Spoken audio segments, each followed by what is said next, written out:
Hello my friends, welcome to mastermind classes. Dear, कैसे हो आप सभी? सब बढ़िया हैं और रेगुलर क्लासेस देख रहे हो ना भाई? तो देखिएगा, आज जो फ्लेमिंगो बुक है उसका चैप्टर नंबर हम 3 पढ़ने वाले हैं, डी वाटर। बहुत इंटरेस्टिंग चैप्टर रहने वाला, कसम से बता रहा हूँ। और इससे रिलेटेड एग्जाम में बहुत सारे क्वेश्चन आते हैं और वो भी लॉन्ग वाले क्वेश्चन देखने को मिलेंगे। तो एंड तक बने रहेगा, वीडियो को बिल्कुल भी स्किप नहीं करना। और भाई, ऑफलाइन वाली फीलिंग्स आनी चाहिए आप सभी को। ऐसे नहीं होना चाहिए कि मोबाइल स्क्रीन में वीडियो चल रहा है और देख रहे हो आराम से। पेन कॉपी साथ में लेके बैठना और साथ में जो वर्ड मीनिंग में यहाँ पे नोट कराते हुए चल रहा हूँ, बोल रहा हूँ, उसको नोट करते हुए चलना है। और वर्ड मीनिंग साथ के साथ याद कर लेना। देखो, ऐसे नहीं होना चाहिए कि बाद में आप याद करो। समर वेकेशन के अंदर जितने चैप्टर ग्रामर वाले टॉपिक कंप्लीट हो, वो सभी यहाँ पे अच्छे से कवर कर लो भाई। ये नहीं होना चाहिए कि मैं तो सर आराम से फिर है ना दिसंबर में पढ़ूंगा, हाफ ईयरली एग्जाम बाद में पढ़ूंगा, कोई चिंता की बात नहीं है। तो फिर वो बाद में ऐसा ही रह जाएगा। तो देखिएगा, स्टार्ट करते हैं। यहाँ पे इस चैप्टर के राइटर हैं, ऑथर है विलियम डगलस। एक मतलब अपनी खुद की ऑटोबायोग्राफी बताते हैं। जैसे कि और लेखक तो क्या होते हैं कि कोई घटना घटती है तो उसके ऊपर लिखते हैं, लेकिन ये अपने साथ में जो ट्रेजेडी हुई है उसी के बारे में ये बताते हैं। जब ये कम से कम 2 या 3-4 साल के थे तो अपने पिताजी के साथ में कैलिफोर्निया बीच के ऊपर जाते हैं, तो वहाँ पे पानी में गिर जाते हैं और तभी से इनका अंदर पानी का भय बन जाता है। और इस पानी के भय को निकालने के लिए जब ये 11-12 साल के हो गए थे समथिंग, तब ये एक याकीमा रिवर थी और एक YMCA पुल था। तो YMCA पुल के अंदर ये तैरने के लिए जो पानी का फियर था वो निकालने के लिए जाते हैं। और किस प्रकार से पानी का जो डर था वो इनका निकल जाता है। तो एंड तक बने रहेगा। और डियर, इसका जो मेन वीडियो है ना करेक्टर बेसिस पे, वो मैंने एक सेपरेट वीडियो बना दिया, कम से कम 13 मिनट का वो वीडियो है। वीडियो एनिमेशन मैंने दिया है, उसके अंदर मैंने चैप्टर की पूरी थीम समझा दी है। इस चैप्टर के अंदर क्या है, मेन करेक्टर क्या है। हंसी मजाक वाला चैप्टर, कसम से बता रहा हूँ, बहुत मजा आएगा। तो स्टार्ट करें भाई। सबसे पहले हम लेखक परिचय पढ़ लेते हैं, फिर उसके बाद में चैप्टर के ऊपर चलेंगे। ठीक है ना डियर? थोड़ा पेशेंस रखना, मैं समझा रहा हूँ यहाँ पे। देखिएगा, विलियम डगलस जिनका जन्म हुआ था 1898 के अंदर जन्म हुआ था, 1893 में इनका जन्म होता है। Was born in Maine. तो मैन के अंदर इनका जन्म हुआ था, स्पेलिंग ध्यान रख लेना। और मिनेसोटा के अंदर हुआ था। After graduating with A bachelor of arts in English and economic, यानी इकोनॉमिक और इंग्लिश के अंदर इन्होंने बैचलर डिग्री अपनी हासिल की थी। ग्रेजुएशन यानी जो स्नातक वाली डिग्री है वो कंप्लीट कर ली थी इन्होंने। He spend 2 years teaching high school in Yakima, यानी ये जो डिग्री करने के बाद में इन्होंने 2 years स्पेंड किए। स्पेंड का मतलब बिताए, यानी इन्होंने 2 years स्पेंड किए टीचिंग हाई स्कूल, यानी स्कूल में पढ़ाते हुए इन याकीमा। याकीमा कोई शहर है, उसके अंदर ये पढ़ाते हुए 2 साल गुजारते हैं। फिर इसके बाद में देखिएगा, हाउएवर, किंतु ही गोट टायर्ड, लेकिन वो थक गए थे ऑफ दिस, यानी ये पढ़ाते पढ़ाते हुए थक गए। And decided to pursue a legal career, और कानूनी व्यवसाय के अंदर इन्होंने परस्यू किया। परस्यू का मतलब जारी रखना, यानी इन्होंने आगे बढ़ने का निर्णय लिया कि मैं अब लीगल करियर अपनाऊंगा। He met Franklin D Roosevelt at Yale, यानी ये याले के अंदर एक फ्रैंकलिन डी रूजवेल्ट है, उनसे मुलाकात होती है। एंड बिकेम एन एडवाइज़र, और ये एक सलाहकार बन जाते हैं, यानी रूजवेल्ट से मिलते हैं और उसके बाद में एक सलाहकार बन गए। And friend to the president, जो रूजवेल्ट थे ना, राष्ट्रपति थे, उनके ये क्या बन जाते हैं, दोस्त भी बन जाते हैं और एक सलाहकार बन जाते हैं। आई होप यहाँ तक वर्ड मीनिंग समझ में आ गई होगी। Douglas was a leading advocate of individual rights. देखो, इंडिविजुअल का मतलब होता है व्यक्तिगत और राइट्स का मतलब होता है अधिकार, यानी व्यक्तिगत अधिकारों के ये क्या थे, समर्थक थे। लीडिंग एडवोकेट थे, यानी अग्रणी समर्थक थे, एडवोकेट करने वाले थे। ठीक है डियर? ही रिटायर्ड इन 1975, 1975 के अंदर ये रिटायर्ड हो जाते हैं।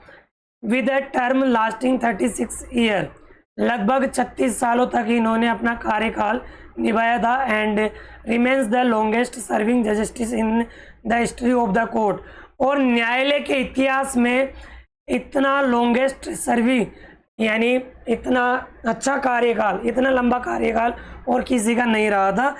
36 साल तक इनका कार्यकाल रहा था। शायद आपको लेखक परिचय आपको बोरिंग लगे डियर, बट पढ़ना जरूरी होता है क्योंकि इन द फ्यूचर ये चीज़ें काम आती है। नेक्स्ट आगे बढ़ते हैं। द फॉलोइंग एक्सर्प, देखिएगा पहले भी मैं इसका मीनिंग बता चुका हूँ, इसका मतलब होता है उद्धरण या अंश।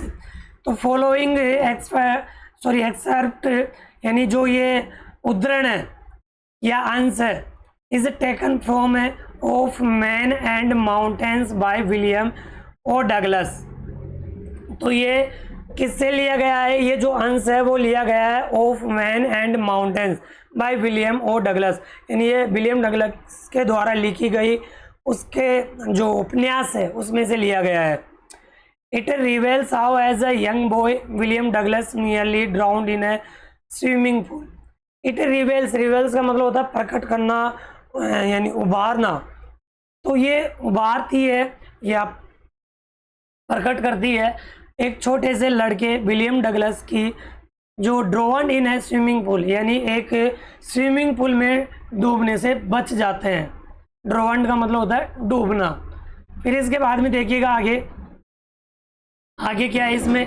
इन दिस ऐसे यानी इस निबंध में he talks about is fear of water, यानी वह इस निबंध में अपने पानी के भय के बारे में बताते हैं। एंड देयर आफ्टर, और इसके बाद how we finally overcome it, और अंतिम रूप से इसके ऊपर काबू पा लेते हैं। नोटिस, ध्यान दीजिएगा, how the autobiographical part of the selection use to support his discussion of fear, यानी डर का किस प्रकार से एक चर्चित वाला ये ऑटोबायोग्राफिकल पार्ट बन गया था। ऑटोग्राफिकल का मतलब होता है आत्मकथा का भाग बन गया, ठीक है, किस प्रकार से ये एक चर्चित पार्ट बन गया। तो देखिएगा ये लेखक परिचय था, आपके साथ समझ में आया या नहीं आया, बट मैंने इसकी थ्योरी पहले ऑलरेडी समझा दी थी। अब है इंटरेस्टिंग चीजें तो आगे, ठीक है, स्टार्ट करें भाई। देखो मजा आना चाहिए आप सभी को, और ये बेवकूफ़ी वाली हरकतें तो बिल्कुल मेरे को पसंद नहीं है। अगर ये कमेंट करोगे ना फालतू वाली, सीधा मैं ब्लॉक मार दूंगा। अब ये देखिएगा कुछ ग्लोसरी वाले वर्ड है वो क्या भाई, ये आपको चैप्टर के मिड में देखने को मिलेगी, तो वहाँ पे नोट करते हुए चलना, इनको ढूंढना है कि कहाँ पे मिलेंगे। यहाँ पे भी अर्थ बताने का कोई मतलब नहीं है, आगे देखते हुए चलना। तो देखिएगा, इट हैड हैपेंड, ये जब घटित हुआ, When I was 10 or 11 years old, जब मैं 10 या 11 साल का था। ये घटना जब घटित हुई जब मैं 10 या 11 साल का था, ये खुद विलियम डगलस बता रहे। I had decided to learn to swim, मैंने निश्चित किया था, निर्णय लिया था कि मैं तैरना सीखूंगा। There was a pool at the YMCA in Yakima, यानी देखो याकिमा एक शहर है जिसके अंदर एक YMCA पुल है। That offered exactly the opportunity, यानी ये ठीक तरीके से तैरने का अवसर प्रदान करता था, अपॉर्चुनिटी प्रदान किया करता था। द याकिमा रिवर, देखो याकिमा शहर के अंदर याकिमा रिवर भी थी। तो याकिमा रिवर वॉज ए ट्रेचर्स, ट्रेचर्स का मतलब होता है जोखिमपूर्ण, यानी जोखिमों से भरी हुई थी। याकिमा जो रिवर थी वो खतरों से भरी हुई थी। Mother continually warned against it, ये इट ध्यान रखना इस रिवर के लिए आया है। जो माँ है वो लगातार मुझे चेतावनी देती रहती थी इसके विरुद्ध कि याकिमा रिवर में मत जाना, डूब जाएगा, वो बहुत गहरी है, आए दिन वहाँ पे घटनाएं घटती रहती है। इस तरीके से मेरी माँ मुझे चेताती रहती है।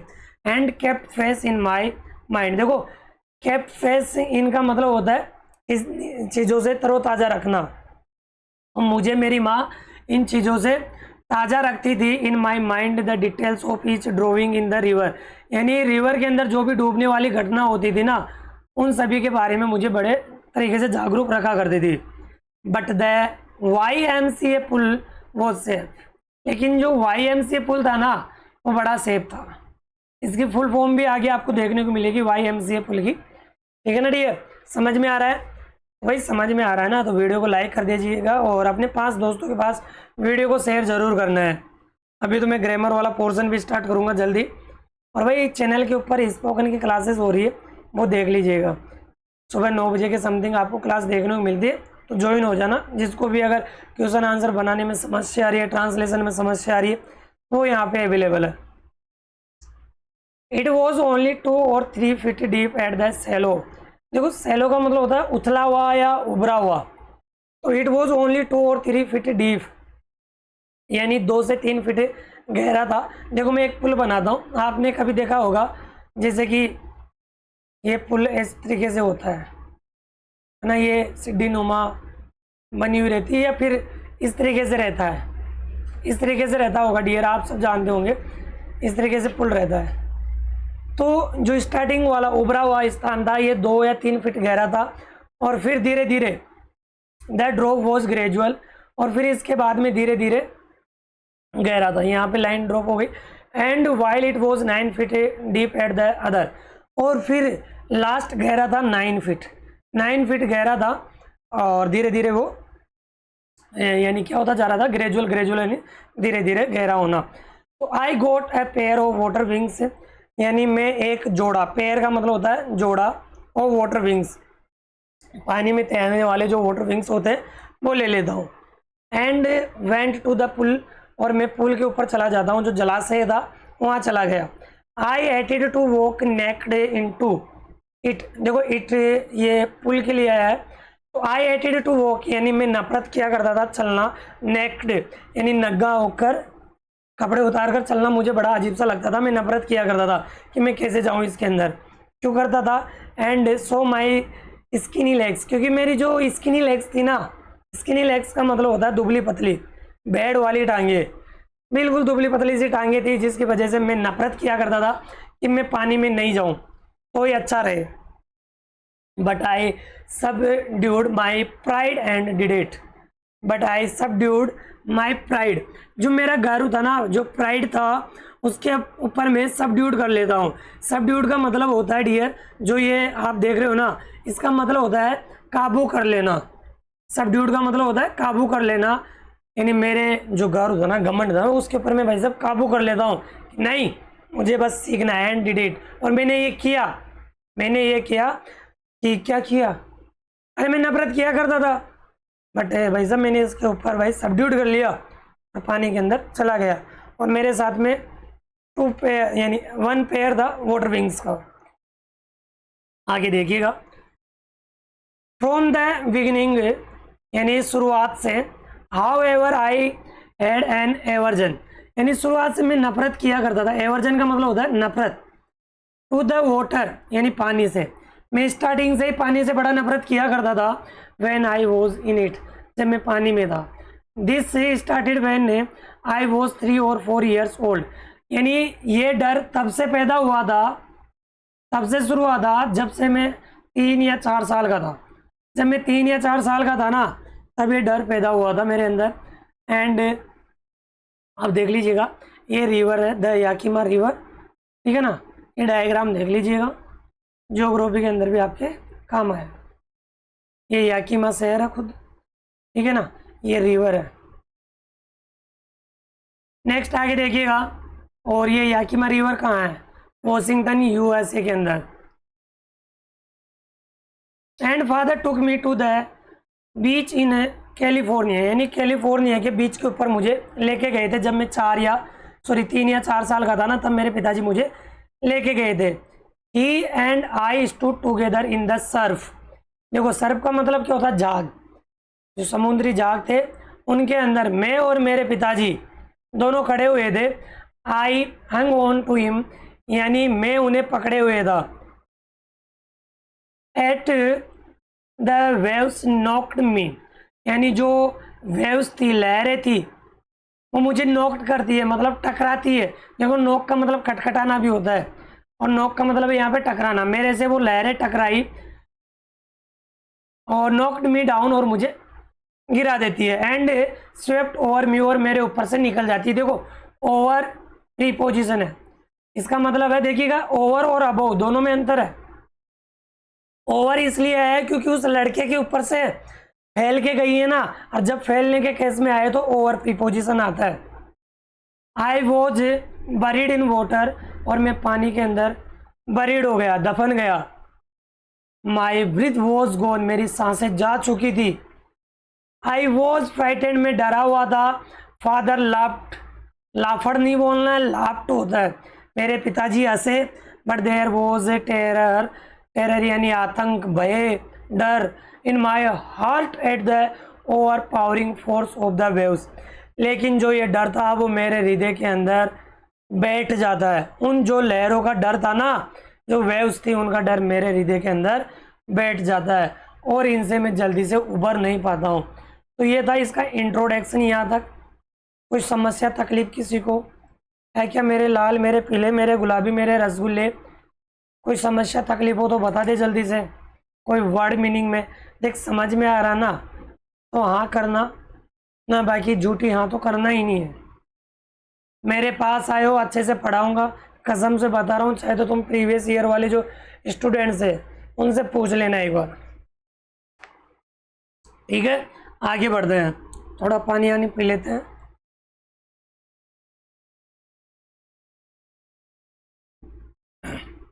देखिएगा आगे, my introduction to the YMCA swimming pool. जो मेरा इंट्रोडक्शन है, जो मेरा परिचय है, वो YMCA पूल से होता है। रिवाइव्ड अनप्लेजेंट मेमोरीज, जो मेरी अनप्लेजेंट मेमोरीज थी, जो मेरी बुरी यादें थी, उनको वापस से वो ताज़ा कर दिया करता था, रिवाइव्ड कर दिया करता था, यानी पुनर्जीवित कर दिया करता था। And A steered childish fear, जो बचकाना था ना, चाइल्डिश फियर यानी जो बचपन का डर था, वो वापस आ जाता है। स्टीयर्ड का मतलब होता है जगह देना, वापस से ताज़ा कर दिया करता था वो बचपन वाला वो डर, बचपन वाली वो हरकतें। But in a little while, जब थोड़े समय की बात होती है तो आई गेदर्ड कॉन्फिडेंस, लेकिन मैं थोड़ा साहस जुटा लेता हूँ। गेदर्ड का मतलब होता है जुटाना या इकट्ठा करना। I paddled with my new water wings, और जो न्यू वाटर विंग्स थे, जो तैरने वाले पंख थे, पेडल्ड, पेडल्ड का मतलब होता है बतख की तरह तैरना, बतख की तरह तैरना। तो मैं इनको अच्छे से बांध लेता हूँ अपने, और उसकी तरह बतख की तरह मैं तैरने की कोशिश करता हूँ। वॉचिंग द अदर बॉयज, यानी अन्य लड़कों को देखते हुए मैं तैरने की कोशिश करता हूँ। And trying to learn by aping them, और कोशिश करता हूँ सीखने की बाय एपिंग देम, यानी उनकी नकल करते हुए। एपिंग का मतलब होता है नकल करना, चीटिंग का सिमिलर वर्ड है। I did this 2 or 3 times on different days, यानी मैं देखो I did this 2 or 3 times on different days, यानी अलग अलग दिन है मैं 2 या 3 बार इन चीज़ों को किया करता था, यानी तैरने की कोशिश किया करता था। And was just beginning to feel at ease in the water, और देखिएगा एट ईज का मतलब होता है किसी चीज़ को निश्चित कर देना, डिटरमाइंड कर देना। तो beginning to feel at ease in the water, यानी शुरुआत में जब पानी के अंदर में हुआ करता था तो निश्चित महसूस किया करता था। When the miss adventure happened, जो मेरे साथ में मिस एडवेंचर हुआ था ना, मिस एडवेंचर का मतलब होता है जो मेरे साथ में घटना घटित हुई थी वो मुझे याद आ जाती है, ताज़ा हो जाती है वापस से। ठीक है डियर, ये पैराग्राफ भी समझ में आ गया। नेक्स्ट आगे बढ़ते हैं।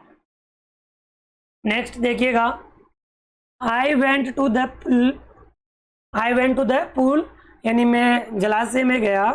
When no one else was there, अब की बार वहाँ पे कोई नहीं था। द प्लेस वॉज क्वाइट, और जो ये स्थान था बिल्कुल शांत था क्योंकि कोई था ही नहीं।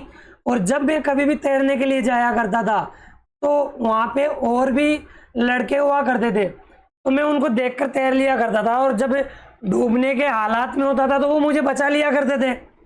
ऐसा डगलस के साथ में हुआ करता था।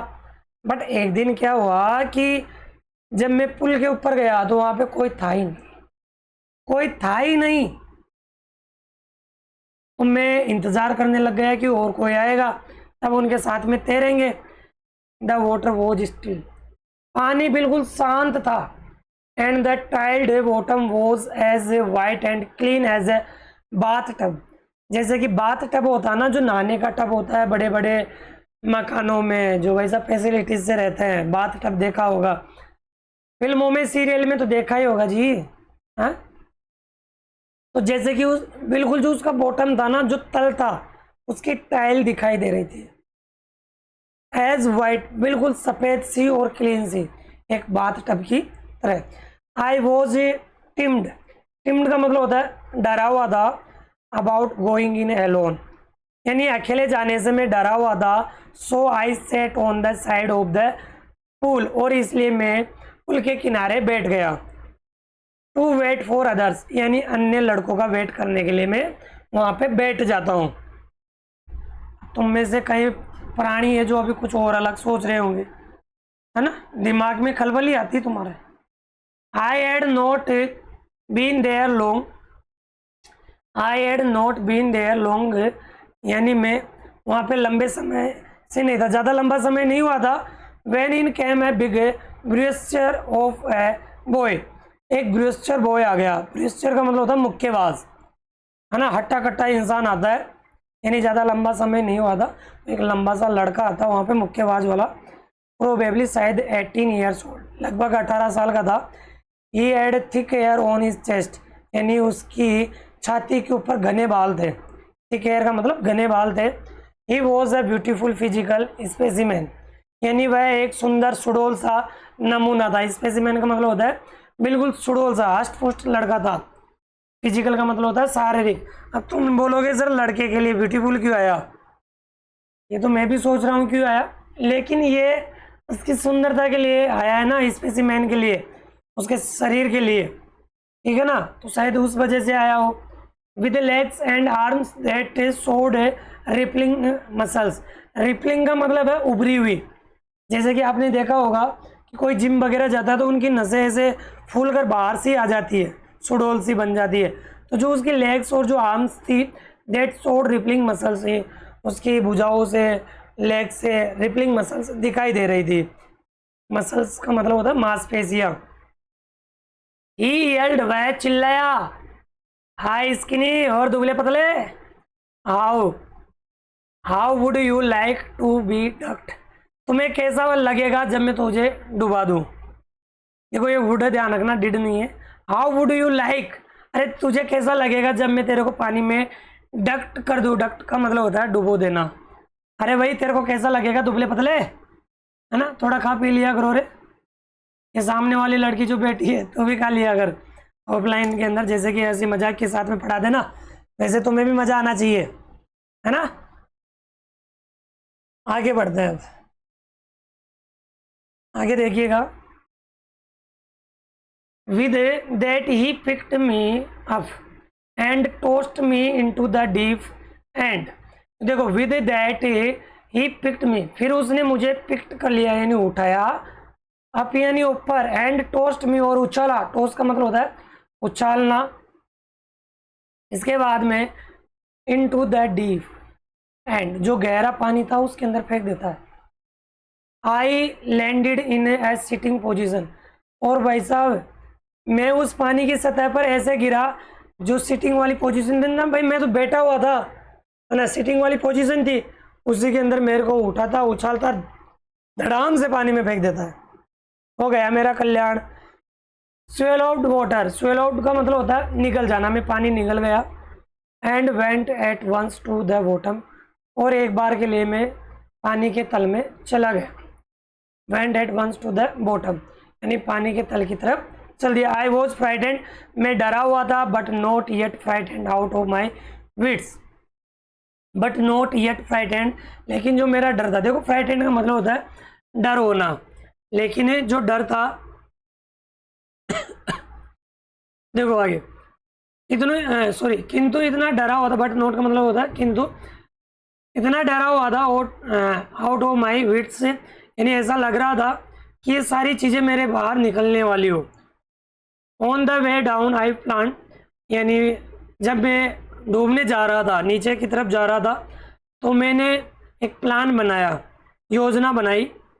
When my feet hit the bottom, जब मेरे पैर बॉटम को हिट करेंगे मतलब जाकर टकराएंगे, I would make a big jump, और मैं एक जंप लूंगा, छलांग लूंगा। ये योजना बना रहा है। आपसे क्वेश्चन पूछ लिया जाएगा कि डगलस जब पानी में डूब रहा था तो उसने क्या योजना बनाई, कम टू द सरफेस, और मैं सरफेस पे आ जाऊंगा, मतलब जो सतह है ना उस पे आ जाऊंगा। लाई फ्लैट ऑन इट, और मैं उसकी सतह के ऊपर बिल्कुल लम्बलेट हो जाऊंगा, फ्लैट हो जाऊंगा मैं। And paddled to the edge of the pool, और बतख की तरह तैर कर पुल के किनारे आ जाऊंगा। एज का मतलब होता है किनारे, और तैरते हुए कहाँ आ जाऊंगा मैं, किनारे पे आ जाऊंगा। ठीक है डियर, यहाँ तक समझ में आ गया। और ये पैराग्राफ और पढ़ लेते हैं, देन इसके आगे कल की क्लास में पढ़ेंगे। रोज़ 30 से 40 मिनट में आपको इसी के मिड में पढ़ाऊंगा, ज़्यादा लॉन्ग क्लास नहीं रखेंगे। लॉन्ग क्लास में तो तुम है ना ज़्यादा होशियार चंद होते हैं ना, इसलिए पढ़ते नहीं है फिर।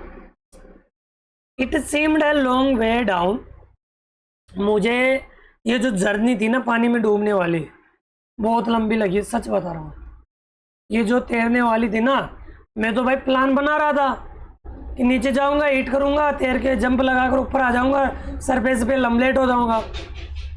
Those 9 feet were more like 90।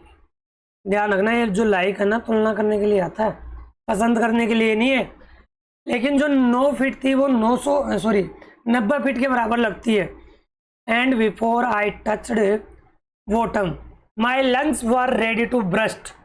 Burst का मतलब है फटना, ब्रस्ट नहीं बोलना, ठीक है ना। तो बॉटम को टच करने से पहले मेरे जो लंग्स थे, फेफड़े थे, वो फटने को तैयार थे, क्योंकि 9 फीट 90 फीट के बराबर लग रहे थे मेरे को। ठीक है, छाती पड़ने वाली थी, कुल मिला के ये है। But when my feet hit bottom, लेकिन जब मेरे पैर वॉटम को हिट करते हैं, I summoned all my strength. Summoned का मतलब होता है जुटाना, एकत्रित करना। मैंने पूरा साहस जुटाया।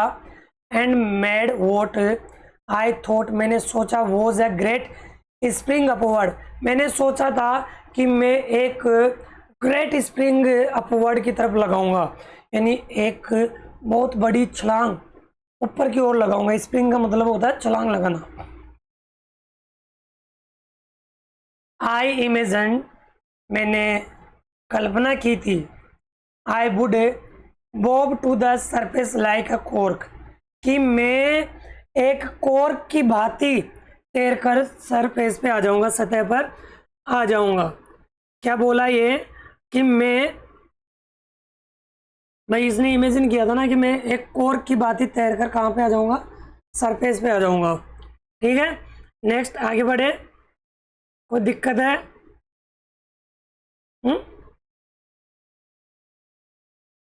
अरे कॉर्क नहीं जानते क्या? बताऊं क्या cork?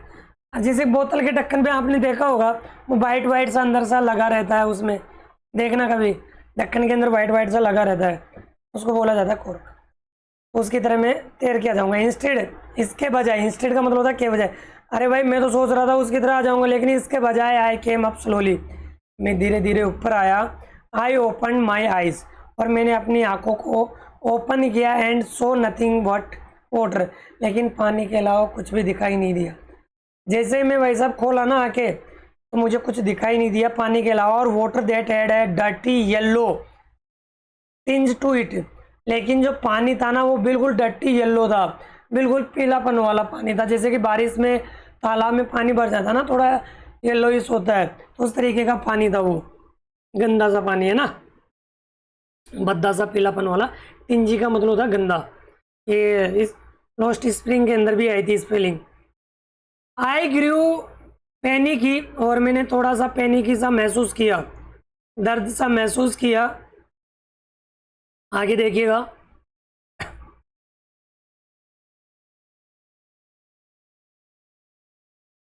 I reached up as if to grab a rope and my hands clutched only at water, और मैंने तो ये भी सोचा था कि मैं सरफेस पे चला जाऊंगा और किसी रस्से को पकड़ लूंगा। रोप का मतलब होता है रस्सी, कि मैं किसको पकड़ लूंगा, रस्सी को। ठीक है, आगे बात समझ में, कि मैंने तो ये सोचा कि मैं किसी रस्सी को पकड़ लूंगा, इसलिए मेरे हाथ ऊपर की तरफ आते हैं। क्लच्ड का मतलब होता है पकड़ना, ओनली एट वाटर, लेकिन पानी आया। आई वॉज सफोकेटिंग, मेरा दम घुट रहा था। सफोकेटिंग का मतलब होता है दम घुटना।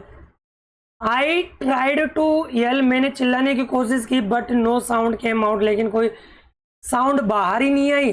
देन माई आईज, लेकिन जो मेरी आंखें थी, जो नोज थी came out of the water, लेकिन मेरी आंखें और जो नोज है वो ही बाहर आया, बट नोट माई माउथ, लेकिन मेरा मुंह बाहर नहीं आया।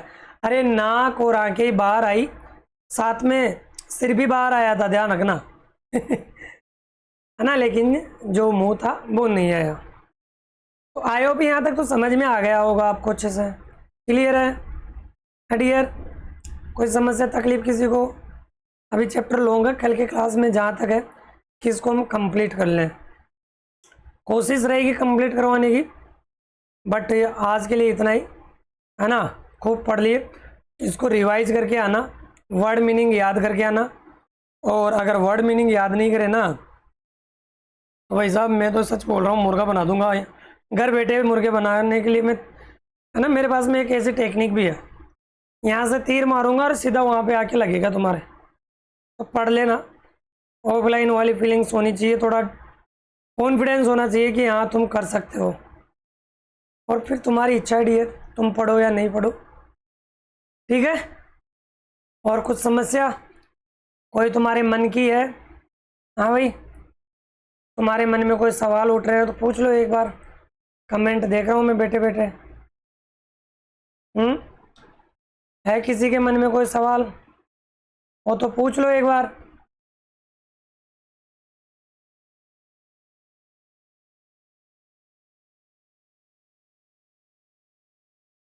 है भाई, सब बढ़िया है?